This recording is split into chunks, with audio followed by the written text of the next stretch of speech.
Praise the lord. ఈరోజు దేవుని మాట 1 కొరింథీ పత్రిక 1వ అధ్యాయం 26వ వాక్యం. సహోదరులారా, మిమ్మల్ని పిలిచిన పిలుపుని చూడుడి. సహోదరి సహోదరుడా, నువ్వు ఎలా పిలువబడ్డావో, ఏ విధంగా పిలువబడ్డావో తెలుసా?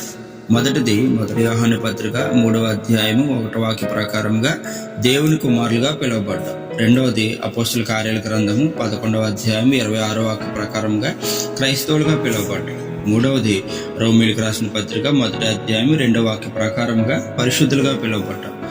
ప్రియమైన సహోదరులారా, దేవుని పిలుపు అంటే దేవుని సేవ కొరకు మాత్రమే కాదు, కానీ విశ్వాసిగా ఈ 3 పిలుపులు కూడా ఉన్నాయి.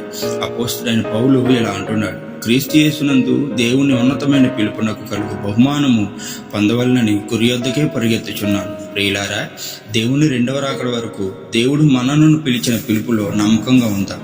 అట్టి కృపా ధన్యత దేవుడికి ఇచ్చును గాక. ఆమెన్.